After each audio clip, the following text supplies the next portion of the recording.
Hi, everyone, and welcome to the Tuned and Strong podcast. My name is Angela McCuiston of Musicstrong, and usually I would be joined by my co-host, Dr. Jen Cabas of Tuned and Toned Performance, but she couldn't be with us today. However, we do have a very special guest today, and that is Coach Yannick. Coach Yannick, would you like to introduce yourself and tell us your story? Tell us about you. Sure. First, thanks a lot for having me. And just as a quick reminder, English is not my first language. So sometimes I have to look for my words. And yeah, Perfect. think about it. Cool. So my name is Yannick. I'm originally from Switzerland, based in Germany. And I started music, but also sport at a very young age. And I went on to be a competitive swimmer. And then at some point, I decided to go full on with the music and to study that. So that was when I was around 20, after being 3 months in New York. And I really enjoyed being in the city and going to the music school, going to the jazz clubs and that kind of stuff. And so I decided to study that professionally and graduated now 10 years ago almost, with a Master of Arts in Production and Performance. So the main focus was playing and recording and producing. And already when I was studying, I started to have quite a lot of pains and aches, tendonitis in the elbows and the shoulder, and then it developed into some chronic back pain and neck pain. And I really didn't find any kind of support that was providing some long-lasting solutions. And it was also not really empowering because the only thing that I had was like going to a physio or osteo and a bit of manual therapy or maybe ultrasound, that kind of stuff, but nothing that I could do on my own or any kind of education around how important it is to take care of your body when you are actually performing. Yes. And as you know, using your body as a vector for emotions like we do in music. And so that was one thing. I was told that the few programs or support that there were in the school was only reserved for classical musician, and I was studying jazz, so that was kind of a bummer, Oh, really. wow. Really? Yeah, yeah, it was kind of strange.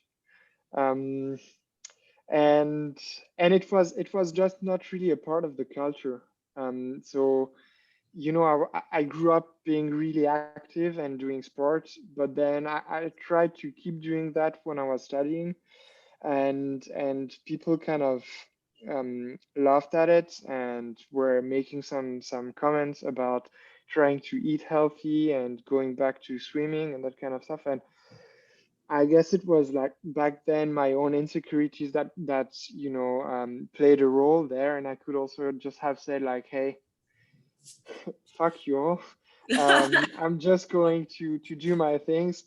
But when you are developing and trying to make connections that are going to be meaningful for you, also for your career, then it's I found it personally to be difficult to not have that kind of support.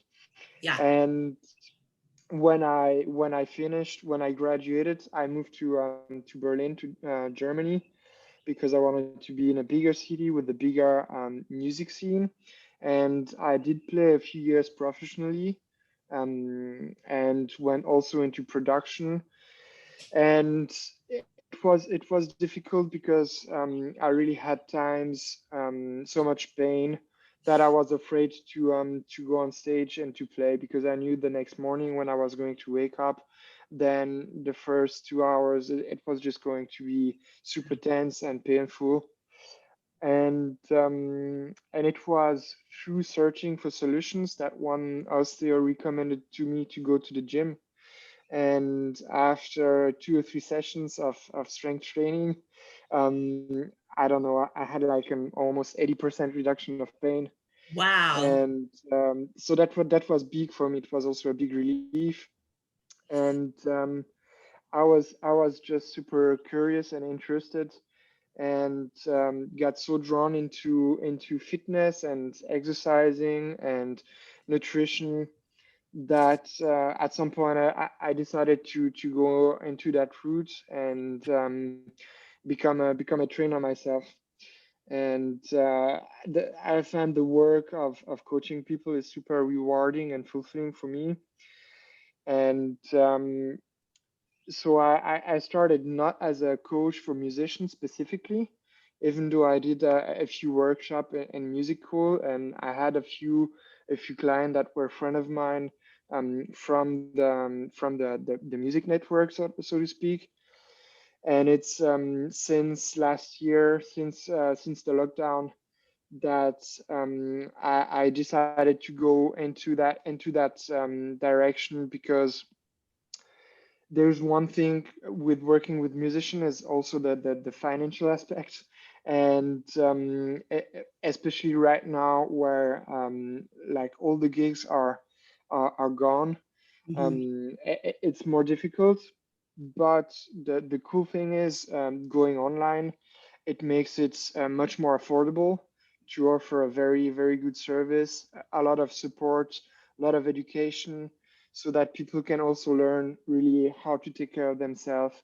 And so I guess it goes a bit beyond just strength training and nutrition, because there's also a lot of stress management, a lot of mindset. So you are able to own really the different aspects of well-being and how to combine that with the lifestyle. And yeah, so I'm super happy to have the opportunity to do that online and to do something that is a bit different. And as you know, there are not so many coaches that work with musicians, right? They're not, and I don't know about you, but I've had several people um, not they haven't tried to actively like dissuade me from working with musicians, but they've said, "Oh, well, you picked a hard bunch. Musicians don't have any money." What Yeah. musicians have yes, they do. It's just a matter of where do we choose to spend our money? Where do we find a priority? I mean, you and I both know as musicians, our gear and our instruments are not cheap, and yet we found the funding to acquire them because they're important to us, right? So that's been my latest pet peeve that's getting at me lately. It's like, I'm really tired of hearing that musicians are broke. We don't have to Yeah. be broke. Can we stop this? Yeah, yeah.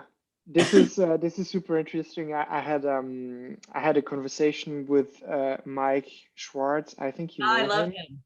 Yeah, and we were speaking about the different narratives that are building and shaping our identity and character, and we were speaking about exactly this.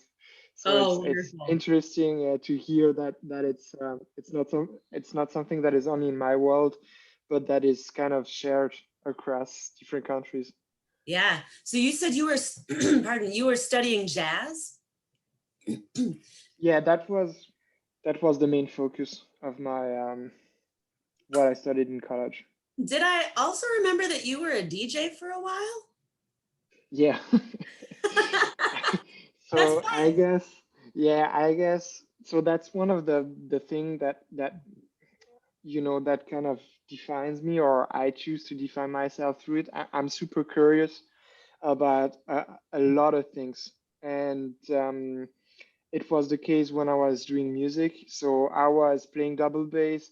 That was when I moved to Berlin. I was playing double bass in the orchestra, playing like Beethoven symphonies.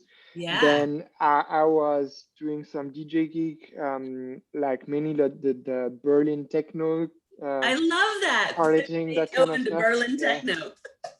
and I still had a few gigs playing jazz, modern, but also more like classical bebop stuff, Yeah. and was also active in a pop band where we did yeah, like pop music, Yeah. Oh, synth that's pop. great. So That's great. I mean, I want to go back to what you said when you were starting to develop some aches and pains while you were in music school, and how it was kind of looked down upon that, you wanted to take care of yourself strength wise. It's like, oh, and the resources weren't available to you because you weren't studying classical. And I think that's not uncommon, actually. It's really, in the States at least, I feel like the genres don't cross. Classical people are here, jazz people are here. And then we have this, we have this kind of self-imposed hierarchy of who's better than who when it comes to genre, which is ridiculous. I live in Nashville, and the musicians here are on another level talent-wise. And there are so many musicians here that don't read music.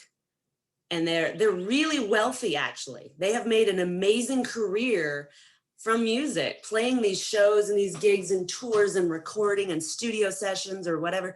Not all of them don't read music, but they're not, they don't have to have a music degree. They can just be insanely talented. And, if you ask them to play something, they can come up with it like that. And in the classical world, we're like, oh, no, those are jazzers. We put them over there. We don't do that. So I feel like I didn't get enough of an education because I can read music really well. But when it comes to improv, it wasn't like looked down upon, but it was not really encouraged. That's a side thing. And now here I am in the real world. And the fact that I don't double, I don't play any other instruments besides the flute family, and the fact that I don't improv well has basically hurting me as a studio musician trying to get into that world, right? And so it just kind of goes back to, why do we segregate ourselves, talking to different musicians on, here our main street is Broadway with all the honky tonks and all the clubs downtown. And that's where a lot of musicians get their start there, or they have to continue in between tours and, and shows to try to make a living. And it's funny, there are some people who look down on those type of musicians, which I don't understand why, because music is music is music is music. And the level of talent these people have to play these gigs. I was talking with someone a little while ago, just asking what their schedule is like. And a typical set on Broadway is that you play 4 hours. You might have a couple 10-minute breaks, maybe. And then you pack up your gear, you go down the street, and you play another 4 hours. You might even have 3 in one day, and that's 12 hours of playing. 12 hours. And then you do it again tomorrow. You want to tell me how that is not similar to being in orchestra and sitting there and playing over and over again, 2.5 hour rehearsals plus a concert at night? It's the same thing, except, we don't see it the same. And this person was a guitar player, and he had aches and pains and his shoulder wasn't working well. And it's like, I didn't mean to go on a whole rant about this, but I just wish that we can start changing that hierarchy and getting rid of it. And like, no, we're all musicians. We're all talented in different ways, but our bodies all have to do the same thing, and learning how to take care of ourselves is really important. I'm glad that you found that with strength training, which I know I was discouraged from going to the gym while I was in college. Mm-hmm. Oh, don't go, you might hurt yourself. Yeah, so there's a lot to unpack in what you just said. And I'm not even sure where to start, but I always like to say, everything is connected. And I think this is like the right thread to pull on. And because you said, like, we are all human, and we have to take care of ourselves. And the thing is, in working with people that are also not musicians and ranging from 14 to 85, then you start to notice things. And I think the same kind of segregation that you can find in the music industry is also present in the fitness industry. So, it's better to do strength training, or it's better to do CrossFit, or if you don't do cardio, then you're stupid. You have to do mobility exercise because otherwise you haven't understood a thing, that kind of stuff. And at some point, so what I like to do is try to flip things around and not to look at what system is going to work, but how the human body works and what it needs, and then go first to try to give that to the body. And when you do this, then it's going to react instantly, and you're going to see positive changes. And for me, in that moment, in my career or in my life, it was strength training that had like the biggest impact. But then I also went into different movement practice that were more based around body weight training and acrobatic, and work with gymnastic rings and mobility exercise and that kind of stuff.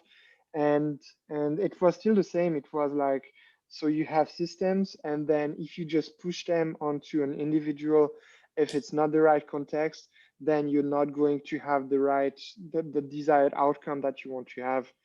And this is something that I always try to teach my clients, and to really push across that message is, um, so first, everything is connected, like the way you breathe, the way you eat, the way you move, the way you are going to play music, the way you make decisions about your career, about your finances. And then all of this is going to also have an influence on like how your well-being, your stress level, the choices you are going to make about what you eat, about how you move, and so forth and so on. And it's like, I know you follow the work of Dr. Perry Nickelston, Yes. and I'm a big fan of what he says and what he Amazing. does. And he always says like no systems ever work alone. No. So everything is connected. And I try to start with the end in mind to see what's required. And as far as music education and music goes, like, um, the different communities and scene like to see their music genre as the one that's better than the other, Yes. and like the jazz musician are going to say to the pop musician like, hey, it's what are you doing, that's nothing. Then the pop musician like to techno, it's like, hey, what is that? And and without realizing, hey, what are we doing right now? It's like the main goal of music, in my opinion, is to convey some emotions, and to have the audience having a good time and feel stuff that they might not be able to express with a different vehicle. And just to remind yourself like, hey, the value of what I'm doing with playing music is not dependent and inherent to the style of music that I'm playing. Rather, it's what I give to the audience that's here, and the value is not dependent on the style of music you're playing. I don't know if it Absolutely. was like relevant to what you just said before, but No, I mean it's the same thing. I mean, it's funny how we put ourselves in different classes as musicians, but really, people end up looking down on other people. Oh, you like country. Oh, you like techno. Oh, you like classical or whatever, But really, music is created for all kinds of different people. We all have different tastes, and those tastes are valid no matter what you like. There's not one that's better than another. It's just different. And I think, reminding what you just said is that music is there to entertain and to make people feel things in a different way. They might not otherwise even get to either have that emotion or get to express it. The saying that music expresses things where words fail, or something like that. Mhm. Like you don't have words for things, but music can express that for you. And that's our goal as musicians, is to convey that to our audience and to bring them on a journey with us. It doesn't matter what the style is. So to anybody who's listening, we're tired of it. We're all good musicians. Okay, just leave it be. Yeah, absolutely. I totally agree with that. And so I think there's also something that we can say here is, also making the connection with the fitness scene, and working out, is that any kind of model is helpful, but is going to be incomplete at some point. And um, and I think this is the same for music, and it's the same for the training. Is So strength training is super important. So in my opinion, because it's going to help have better movement, have better work capacity, um, muscle mass is one predicator of longevity. So Mhm. this is also something that is important to be taken care of. But having that model as the one and only is not going to be sufficient for the different contexts in your lives, different phases that you're going to go through. Mhm. And this is something that maybe it's not the right place to learn that at college, but I wish I learned earlier, is the ability to be flexible in your views and the tools that you're going to use. And this is something that can also really relieve a lot of stress, because if you manage to change this perspective and to say like, hey, we don't care so much about labels, or Mhm. to say labels are useful in a certain context, but that's it, we don't need more than that, then this is something that is also going to impact the way you play music, the Mhm. way you train, the way you move, and so forth and so on. Yes, absolutely. I'm glad you brought that up because Jen and I just did a whole series on, there was a book that we kind of covered. It's called No Sweat. And the book is, actually, I have it right here. So this is the book. It's called No Sweat, and it's how the simple science of motivation can bring you a lifetime of fitness. But what we covered in it is basically you have to find ways to move that feel good to you. So just because someone here likes yoga, you like strength training, and you like CrossFit, and you like strongman, and you like Tough Mudders, and that's fine, And then my mom just likes to go for walks and do yoga. My dad just wants to ride his Airdyne bike and play tennis. They are all valid. You have to find those ways that feel good to you, because if someone says you have to do something a certain way, you're not going to sustain that your entire life. And that's the goal of fitness, to be able to sustain something your entire life. Yeah. And so what was the perspective in the book, or what is your perspective on aligning goals and language, and so the outcome and the modalities that you're going to use? Because what I found in a lot of cases, and this is very often the case in the fitness industry, and yeah, that's something that's quite curious to me, is we are going to say things, and then we are going to do something that is not matching what we are saying.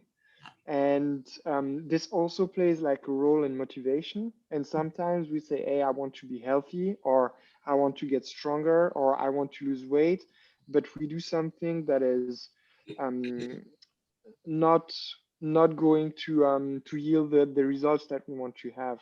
So how do you speak about that with your clients, and how what's your take on that?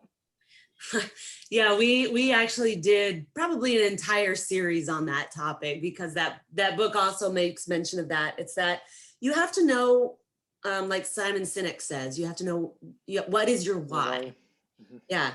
So if someone says, well, I just want to be healthy, what does that mean? Well, why do you want to be healthy? So you have to keep unpacking and unpacking and unpack until you get down to the base level of, someone could say, I want to be healthy, but really what that means is, if I don't move at this time of day, this many days a week, I don't feel good. I have to do this for me. This is a non-negotiable. Or if someone says, I want to lose weight, okay, why? You have to get down to the real reason. Well, because honestly, I don't feel like, and it could be, sure, you don't like the way you look in your clothes, or you want to wear a smaller size, or there's peer pressure, or it's, I don't feel good about myself because blah, blah, blah. And you've Mm. attached this to that, right? So I really tried to, when I'm talking with my clients, I want to get down to the real reason that they're there. And a lot of my clients, musicians or not, they've always got something underlying. It's like one client, she she is a mess of tight muscles and muscle compensations. She's just a mess. And she'll be the first to tell you, yes, I'm a mess. But she's also here because not only does she needs time for herself. She takes care of everybody all the time and makes no time for herself. And she, B, wants to stop being in pain. And C, her stress level is way up here. And her doctor also helped her confirm, hey, you need to do something other than running, because running causes you pain. You need to do something that gets your heart rate up, gets some of that stress out. So not only are we working on her muscle compensations, she makes that time for her that no one can nobody can touch this time. This is for her. And we're getting her out of pain, but also we're getting her back to running. And it's also a therapy time. I don't know if you notice this with your clients, but it's just, you know, a personal trainer is also kind of a counselor, a little bit of a therapist, because your clients just tell you all kinds of things. Because when you have that, it's like a sacred space for them. This is my time with this person that I trust, who's helping me achieve my goals. And so I can tell them anything. Okay. Yeah, Yeah. yeah, So definitely. do what? Yeah, no, it's absolutely true. So I love coaching also for that reason. It's because this is something that gives you, it's you're like a very good friend, but at the same time, you are not the therapist. So it's kind of an in between. Yeah. And when you start to ask, like, why is it important to you? Why do you want to do this? And you go really in depth with it, then most of the time it's not only about losing weight, or there's something that's underlying when it Mhm. comes to pain management or stress management. A lot of it has to do with self-worth, um, you know, loving yourself, finding the connection with others. And this is what I really love about doing that kind of online coaching format, is because we have a lot more time to do that kind of stuff. Whereas when I was doing one-on-one coaching, which is Mhm. still not possible here in Germany because the Mhm. gyms are closed, it was always like, okay, are we going to speak about that and go really in depth because it's necessary, to unlock some of those layers so that Mhm. we can make progress? Or are we going to have the time to have a good training session, because that's actually kind of what the person is paying me for? And right now I have once a week a group call where we can discuss about that kind of stuff. And we also have check-ins every week where people can let me know what's going on in their lives, the kind of workload stress they had, but also like their emotional states, because this is also going to inform me what kind of decisions we are going to make as far as nutrition and training goes. If the person had like a super stressful week, then I'm going to reduce the amount of sets or reps that we are going to do in the strength training, so that, because strength training is always complementary to like the bigger goal. Yeah. And if you are an athlete and you go, I don't know, you play football or basketball, then your job is to perform on the field. If you are a musician, then your goal is going to perform in the studio, or on the pit when you do the Broadway show, or Yeah. the orchestra gig. And the goal of strength training is to strengthen your systems so that you can perform, when you are doing your job. Yes. And it should not get in the way. So I'm able to adjust, pretty much on the fly. And this is something that is, I think, quite important for musicians, especially because the schedule of musician can be so hectic. Yeah. You have like very long tours, and then you go back and you have the first 4 weeks you have nothing, Mhm. and then you're going to have 2 weeks of recordings, and it's super intense, and it's always changing. And having the ability to manipulate the different variables of the training, of the nutrition, of the stress management, but also the emotional load and well-being that's behind it, that's the main driver, Yeah. is something that is in my opinion super important. It is. It is. And if there's something that I've heard from musicians before, clients and friends, it's that it's tough to make time for yourself. To when you, I'm thinking of one person in particular. He would cancel on me frequently. 8 a.m. I'd get a call. He had a 9:30 session. 8 a.m. I'd get a text. I can't come in. I'm like, dude, he's like, I got a session. I got a gig. I got called to be at the recording studio in like 20 minutes. And I get it. I mean, that's part of the challenge. It's like, you don't want to turn that down. You'll never get called again. and so there's that stress and you got to be on all the time. You're like, how do I make time for myself? But, at the same time, if you never make time for yourself, you're never going to make time for yourself. And it just goes that other direction. But yeah, there's another client that I have that I coach online who lives in North Carolina. And she came to me, she was in a lot of pain. She's a pianist. She's in a lot of pain from a lot of different areas. She's also hypermobile. So she really needs that strength. I don't know. Do you see hypermobility a lot? I do. We don't talk about it. Oh, look at you. Your elbow inverts. So, yeah. You get it. Me too. Like my head should not go that far. Yeah. I know. So she's gotten stronger and her pain level has gone down. And actually her roommate worked out with me for a while. She quit strength training with me because she doesn't like strength training. It's just not her jam. She'd rather hike and do yoga, which is great. So I got her the corrective exercise she needs. And she's like, if I don't do these for a couple of days, I'm back in pain. I get it. But this other client of mine, she just loves it. She loves getting stronger. She loves feeling all these good, powerful things. But then her schedule has just gone crazy. And she said things like, I don't want to go backwards, but I don't know how I can do it all. And so that's our job as trainers, is to make sure that we can adjust their training. You don't have to give them every exercise in the world, but how do we make this nice balance between, I only have 10 minutes here and 5 minutes there. Can I do these things throughout the day? Can I adjust it so I don't have to do an hour workout? Maybe I can just do 10 minutes here, repeat 10 minutes here. Then I've done it 3 times. Or, adjust it so it's only a couple of exercises. And then when you do have time, a longer time, you can do X, Y, or Z. And that's the mark of a good trainer who works with you. Don't just give up. You can adjust. And this is absolutely true. And I think this is like for the people that are listening and that may be on the fence, of working with a coach. I think this is super important because I'm not sure this is something that is understood in the fitness industry, because people are going to expect that you make that time, that there's nothing coming in the way, that you don't have to be super responsive when you get the call because you have a gig. And it's like, hey, we have a workout and it's going from that time to that time and then it's going to be done. And to be able to work with that kind of creative people that have different, I would go as far as saying like different worldviews, like their reality is different than most people.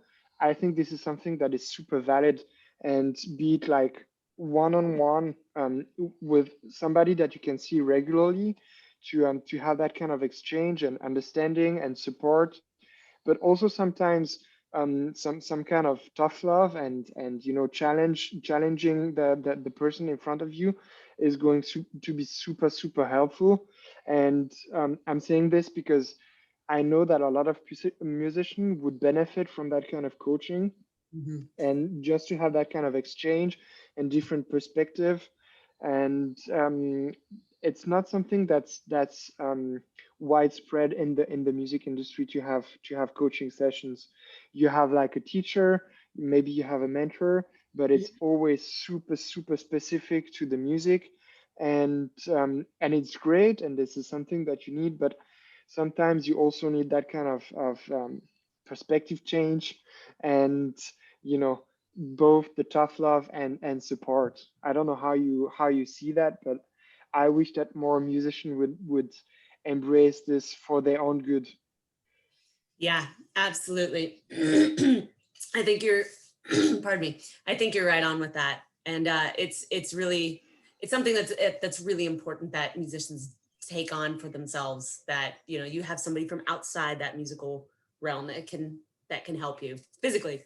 So what would you say on another topic here? Like what kind of moves, exercises are some of your favorite exercises or programming that you like to program for your clients? What exercises do you think are most important or have helped you the most?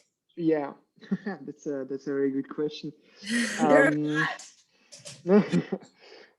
So my training style is very much powerlifting and bodybuilding influenced, Yeah. and also I like strongman training. So I really like to be able to work progressively, Hmm. and to what gets measured get managed. So to have that kind of tracking and accountability, because this is also going to have a big impact on the motivation, having those progress and see that you're getting stronger. I think it's something that is widely underestimated, what it can do for the motivation, and to have a sustainable and long lasting movement practice, as you were saying earlier. So I'm going to go with the squats, with the bench press, with the deadlifts. Um, I really like those for a few reasons. First, because I always try to have the biggest impact with the least amount of effort, or being super time efficient. Yes. And those are going to have quite big carryover for me. This is They're full something that body exercises. Yeah. yeah, full body exercise, and this is something that is, I just noticed that when I was training and still playing and touring, when I had to lift my bass amp, um, then I was surprised that it was that easy. I was like, oh, Yeah. that's actually not that heavy. And so that was one thing, but then the other thing is also to have the confidence to do it. And I Yes. remember that some of my bandmates, the drummer especially, Oh he yeah. was he was super careful and mindful of lifting the bass amp. Mhm. And I Yeah. was like, sure, I'll do it because I know that I can. Yep. And yeah, just being able to pick up that kind of stuff from the floor is going to have a big impact on the confidence and how you feel. And for me, it was also after having good strength training session, my and I think this is for me because I am hypermobile, so my posture was always better, and I would feel like much more stable and strong when I was then going on stage. So I think most of the programming that I do for my clients are based around like the big compounds lifts. Yeah. I agree with that 100%. Deadlifts are I hate squats. I'm going to say it. I hate it. But deadlifts are my favorite. I don't care if it's conventional, if it's sumo. I mean, they're so much fun. One leg kettlebell, I don't care. Deadlifts are so fun. And I feel like you can feel that connection between, your shoulder girdle and your lats to your glutes, to everything, to the floor, you know? Absolutely. And then being Yeah. able to pick up your gear is so important because especially if you're somebody who has a lot of gear, if you're a drummer or if you, like you said, your bass amp, that stuff isn't light and you don't want anybody else touching your stuff. You want to be right. You're like, no, I got it. Yeah. Can I do it? I mean, especially if you've been playing for hours, say you drove a couple hours to the gig, you played a few hours. Now you got to you're tired. You want to know that you can load in and load out your gear safely and not hurt yourself. Absolutely. Yeah. Yeah. So this is like a very big part of what I do, and then there's also another part to it, and it's more like the fine stuff, fine mechanics, Mhm. and postural work, because I think this is also something that is quite important for a lot of musicians, or they are at least like mindful and aware of it. And there I try to go more with the breathing exercises, um, and a bit PRI influence. I don't know if you're familiar with their work, Postural Restoration Institute. Oh, that sounds familiar. Yeah. I know of Yeah, them.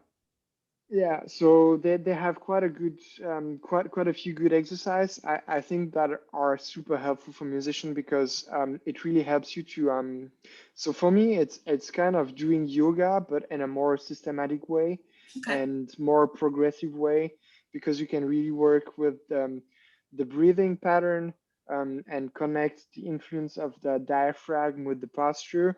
And then it also translates when you go back to the weight room, how you can, position yourself, your rib cage, your pelvis, and brace when you are lifting. And yeah, I think it's a nice connection to have between like the posture when playing music to the strength training. I would call it practice even. That part, Absolutely. yeah. No, that makes perfect sense. Have you seen what Dr. Perry's been talking about with the diaphragm and releasing the diaphragm and all that? I find that super interesting.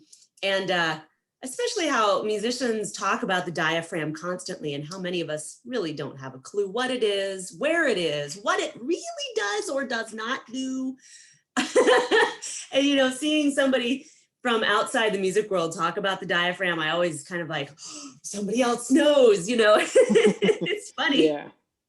Yeah. So I think he was talking about, he loves to talk about fascia and how, fascia is the interconnecting tissue. And then when fascia gets stuck, your muscles can't move the way they are designed to. And as we know, your diaphragm is that kind of, I think it's kind of like a cross between a parachute and a jellyfish, kind of up, open underneath your ribs, in your ribs, it connects to your low back. It really bisects your body, right?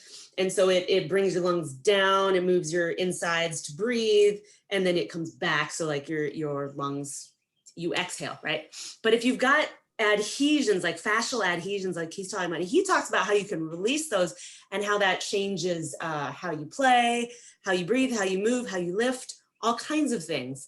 And when you've got those fascial adhesions, how that can change. I was going somewhere with this, but yeah, it's just like, if you guys have not checked out Dr. Perry's work, Dr. Perry Nickelston, the man knows his stuff and he's been around for quite a long time.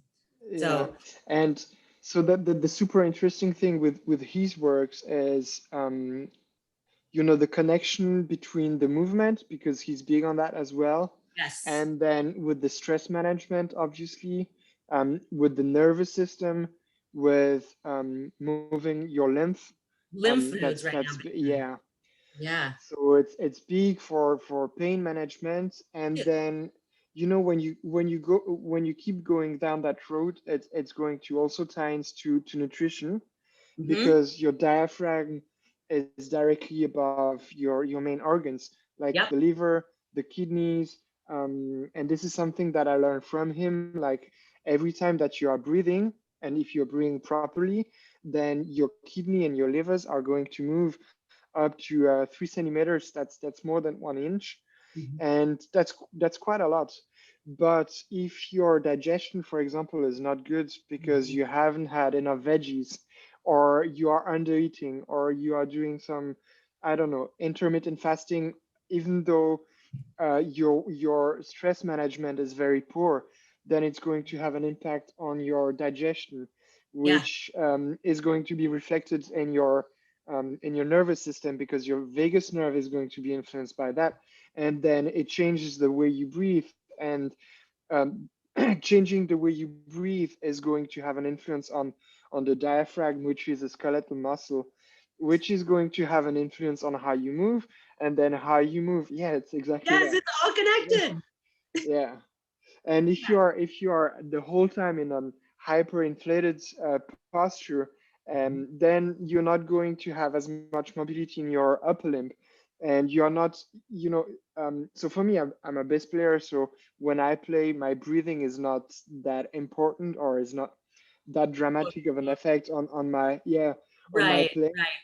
Not like a For wind somebody player. like you, yeah, for somebody like you, like if you are hyperventilating the whole time, and you are stuck in that hyper inflated state, Bad. it's going to have a direct impact on the way you are able to play. Yes. And this is something like, okay, so the way you are eating is influencing like everything going in the other direction. So it's, yeah. Yeah. True. I feel like we could talk about this for a whole nother hour. It'd be really easy. Really Yeah. easy. Yeah. Okay. So last couple questions here. So are you working with people online? Are you currently accepting clients? I absolutely am. Definitely, I still have capacity, And so the online program is like everything that has to do with programming. And like I said, it's mainly strength training and also a bit of posture work, the nutrition, and some mindset and stress management. I don't know how to call that because depending who you are speaking to, then you react to different kind of buzzwords. Yeah. But I think for me, they fall into the same kind of umbrella. Yeah. Yeah. Yeah. So is that online training with you? Is that with more of like do you use an app, or are you using group coaching with phone calls? Do you just send them a PDF? Is that a one-on-one? What does that look like? Yeah, so very, very cool that you're asking this. So I use TrueCoach, and it's an I do app too. where yeah, cool, perfect. So you know how it works. And so I write all of these programs.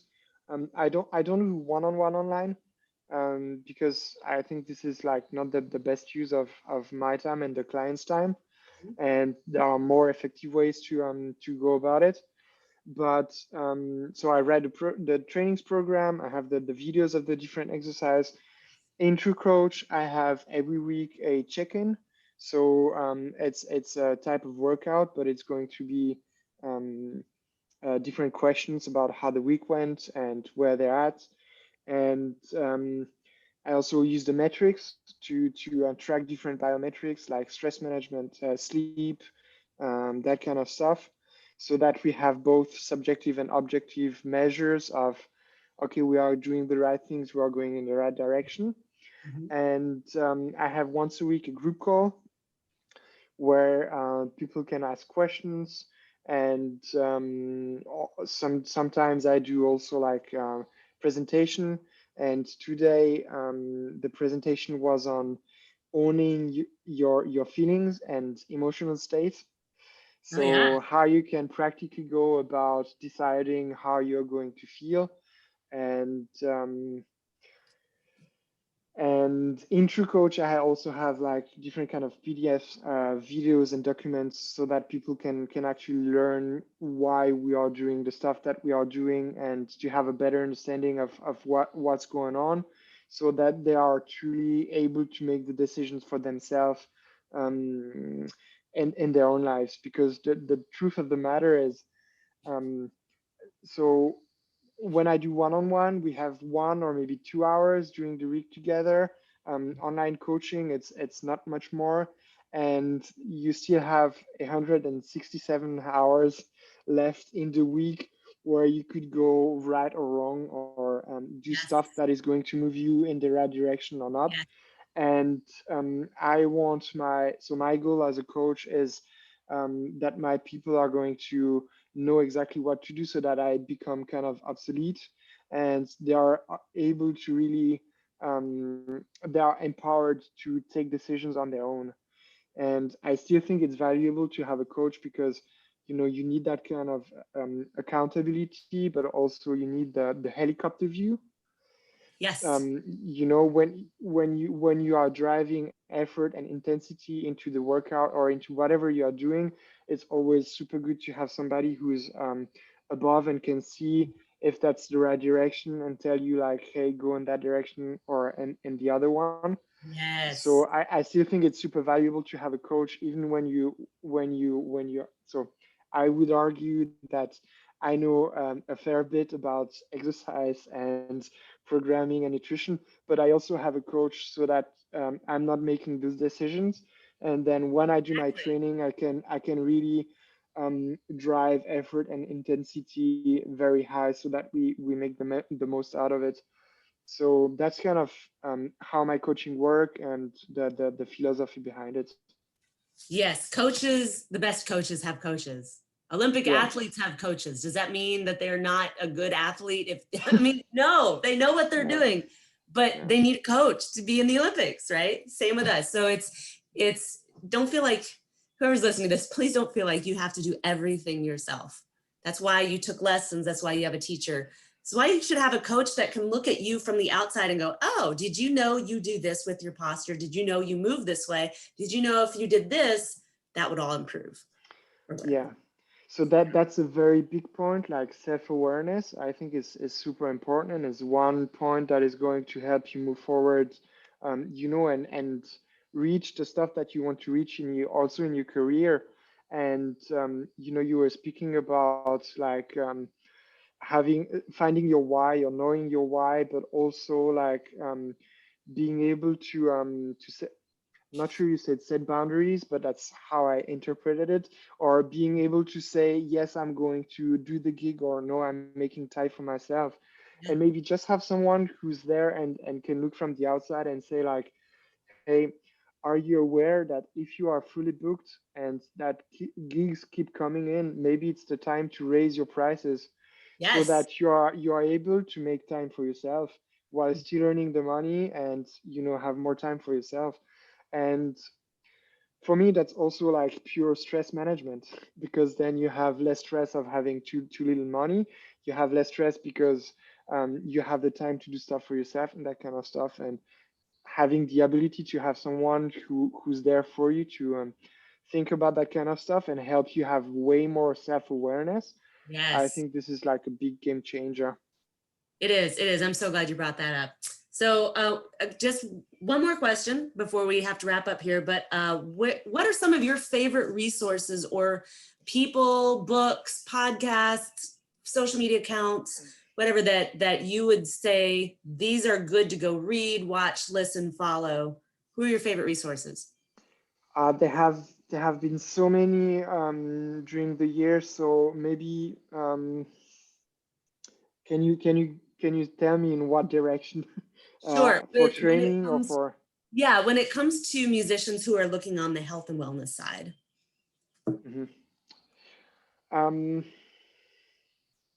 okay, so as far as fitness and movement goes, Mhm. I think everybody should have a look at Dr. Pat Davidson, and he's in New York, and he speaks.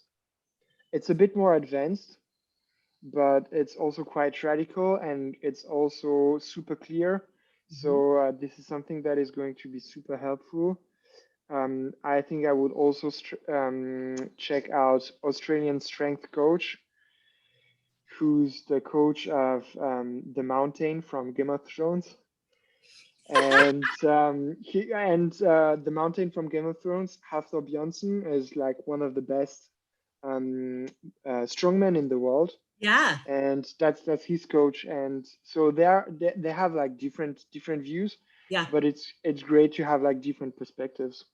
Mhm. For pain management and connecting the dots, we mentioned it like Dr. Perry Nickelston. Sure. I think he's one of the main guy I would go to. Um, Is there anybody you follow on social media that you would direct people to? yeah, so those are the name that I just dropped. So they are on social media, and this is Okay, where I great. follow them.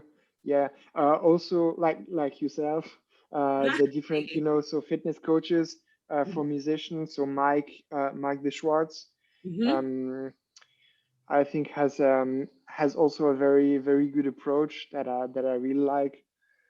Um, I want to find somebody for the nutrition side of things, but I cannot come up with the name of somebody who's Okay. not too technical, but also not saying too much BS. Yeah. No, Yeah. that's okay. And last question, do you what about any books or any podcasts that just one that's on your top hmm list to So for a book, there's one that I really like that I think everyone should read, and it's not about fitness or nutrition. It's more about the mindset sort of thing, and it's called "It Take What It Takes" from Trevor Moawad, Oh yeah. and he's a mindset mental coach.